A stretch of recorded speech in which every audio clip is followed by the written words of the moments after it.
So today I wanted to talk a little bit about teacher development, and particularly teacher development as it occurs with inside institutions such as schools or education systems. And I wanted to begin with a couple of stories just to frame where I wanted to go with this discussion.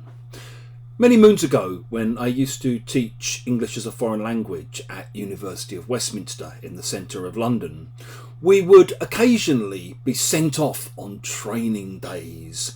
And I can remember in maybe 2009, 2010, the whole group of my colleagues being sent off on this away day, which basically meant we walked 10 minutes round the corner to another campus for a teacher development session.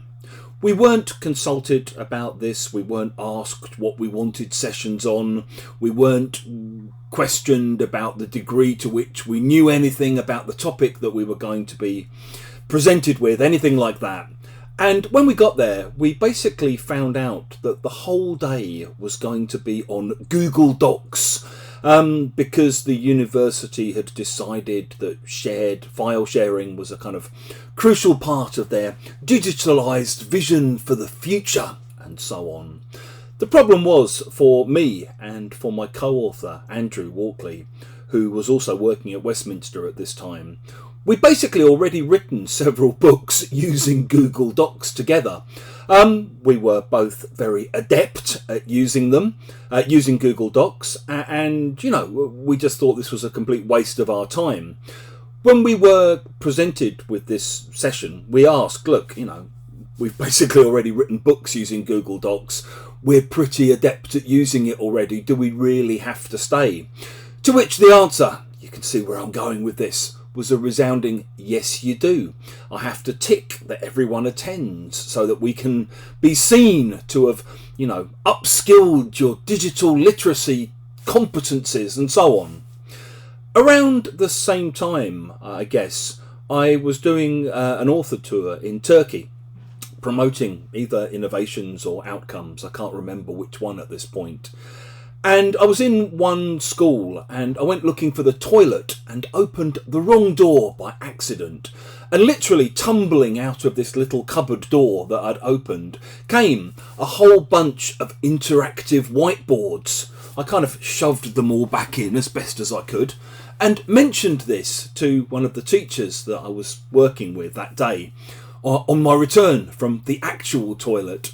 And he laughed and said, I suspect we're not the only school in Turkey that has a cupboard full of interactive whiteboards. Apparently, as a kind of sweetener, shall we say, to people in the education sector who maybe weren't his traditional demographic, President Erdogan at that point had, before the last election, gifted lots and lots of schools with interactive whiteboards and branded this as a way of pushing Turkey into some technological future educational utopia.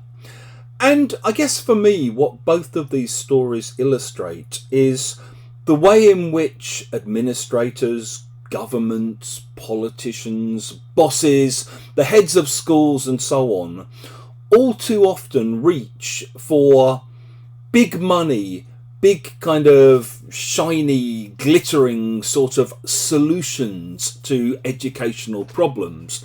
All too often they reach for some sort of tech solution, some sort of flashy headline grabbing gimmick where they can be seen to have spent a lot of money on something, and it's almost as though the spending of the money and the presenting it is sufficient.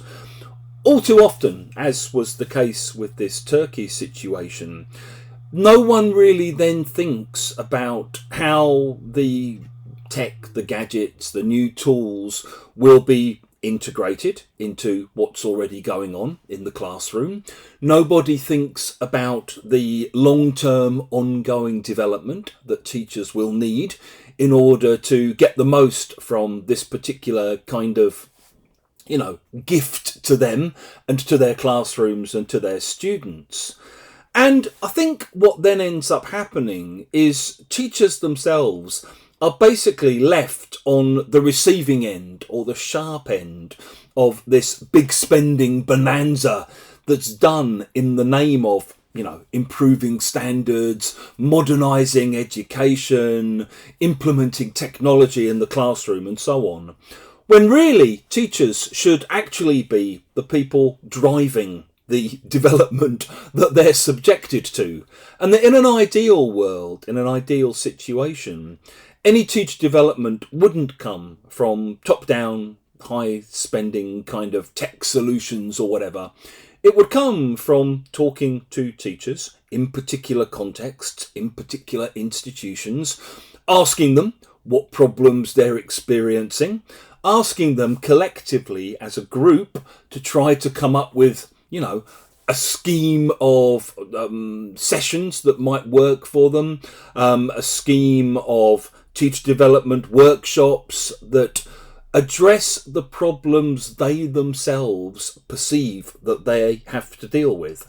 And I think for teacher development to be meaningful, really, it's a bit like teaching. You have to start from where the people in the room are at. If you're going in sort of dropping something on people from a great height, good luck with that. There's generally going to be kickback to that. There's going to be resistance to that. So if you are working in any kind of hierarchy within the English language teaching world, I'm sure you're doing this already if you're wise enough to be watching these videos. But don't start your teacher development schedules by thinking about what the hot topics of the year are, or what tech you can be seen to be implementing in the classroom, or what big name speakers you can get in to come and talk to your staff. Start by talking to your staff, or even just getting your staff to talk among themselves about the real world problems that they face and what they think they most need to improve on, be upskilled with regard to, be trained how to do, that will make their own teaching more effective from their own perspectives.